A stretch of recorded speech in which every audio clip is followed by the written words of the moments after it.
level on fire. KPSC ಪರೀಕ್ಷೆ ಇದೆಯಲ್ಲ ಒಂದು ರೀತಿಯ ತಾಳಿ ಭಾಗ್ಯ ಇದ್ದಂತೆ. ನಿನ್ನನ್ನು ಅಧಿಕಾರಿ ಮಾಡ್ತೀವಿ, ಬಟ್ ನನ್ನ ಮಗಳನ್ನು ಮದುವೆ ಆಗಬೇಕು, ಇಂಥ ಕಂಡೀಷನ್ಗಳನ್ನು ಇಟ್ಕೊಂಡೆ ಅವಕಾಶವನ್ನು ನೀಡಲಾಗುತ್ತೆ ಅಂತ ಹೇಳಿ ತಾಳಿ ಭಾಗ್ಯದ ಕುರಿತಂತೆ ಬಸನಗೌಡ ಪಾಟೀಲ್ ಯತ್ನಾಳ್ ವಿವರಿಸಿದ್ದಾರೆ. ಮೊದಲೇ ತಾಳಿ ಭಾಗ್ಯ ಫಿಕ್ಸ್ ಮಾಡಿಕೊಂಡು ಕೆಲಸ ಕೊಡಬೇಕು ಅಂತ ಫಿಕ್ಸ್ ಆಗ್ತಾರೆ. KPSC ಅಕ್ರಮದ ಬಗ್ಗೆ ಯತ್ನಾಳ್ ಆರೋಪ ಮಾಡಿದ್ದಾರೆ. ದುಡ್ಡು ಕೊಟ್ಟು ಬಂದ ಮೇಲೆ ಮತ್ತೆ ದುಡ್ಡು ಮಾಡಬೇಕಲ್ಲ, ಇಷ್ಟೆಲ್ಲ ಹಗರಣ ಆದರೂ ಕೂಡ ಕ್ರಮ ಇಲ್ಲ ಅಂದರೆ ಹೆಂಗೆ?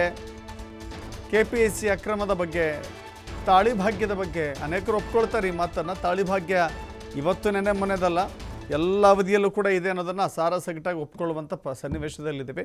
ಯತ್ನಾಳ್ ಅದೇ ವಿಚಾರದಲ್ಲಿ ಮಾತನಾಡಿದ್ದಾರೆ. ಆ ವರನ್ನ ಕಾಂಟ್ಯಾಕ್ಟ್ ತಗೋತಾರೆ, ನೀನು KS ಅಧಿಕಾರಿ ಮಾಡ್ತೀವಿ, ನನ್ನ ಮಗಳನ್ನ ಆಗಬೇಕು. ಅವ್ರ ಅಧಿಕಾರಿ ಮಗಳರಿರ್ಬೋದು, ರಾಜಕಾರಣಿ ಮಗಳರಿರ್ಬೋದು,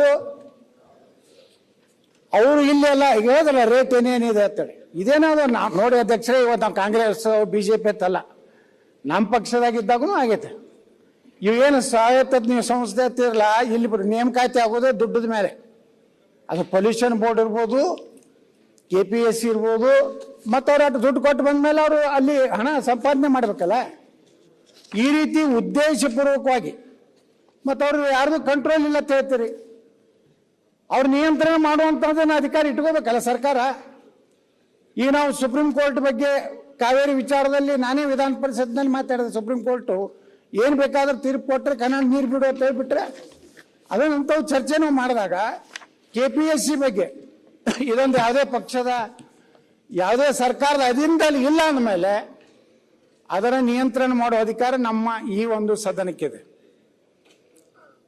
ಇಷ್ಟೆಲ್ಲ ಅವಾಂತರ ಆದ್ರೂ ಸಹ, ಇಷ್ಟೆಲ್ಲ ಹಗರಣಗಳು ಇವತ್ತು KPSC ಸಾಕಷ್ಟು ಮಾಧ್ಯಮಗಳಂತರೂ ನಿರಂತರವಾಗಿ ಇವತ್ತು ಇಲ್ಲಿ ನಡೀತಿರುವಂಥ ಭ್ರಷ್ಟಾಚಾರದ ಬಗ್ಗೆ, ಅವ್ರು ಮಾಡ್ತಿರುವಂಥ ತಪ್ಪುಗಳ ಬಗ್ಗೆ, ಆದರೂ ಮುಖ್ಯಮಂತ್ರಿಗಳು ಸಹ ಮಧ್ಯಸ್ಥಿಕೆ ವಹಿಸಿದ್ರು ಸಹ ಅವರು ಯಾರಿಗೂ ಕೇರ್ ಮಾಡದೇ ಇರುವಂಥದ್ದು. ಇವತ್ತು ನಾವು MLA ಆಗಿ KPSCಗೆ ಹೋದರೆ ಸುಪ್ರೀಂ ಕೋರ್ಟ್ ಹೈಕೋರ್ಟ್ನಲ್ಲಿ ಈಸಿಯಾಗಿ ಒಳಗೋಗ್ಬೋದು.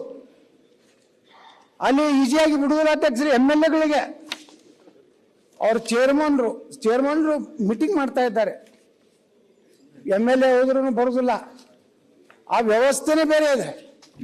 ಅದೊಂದು ಏನಾಗ್ಬಿಟ್ಟಿದೆ ಅಂದರೆ KPSC ಅಂತ ಬ್ರಹ್ಮಾಂಡ ಭ್ರಷ್ಟಾಚಾರ.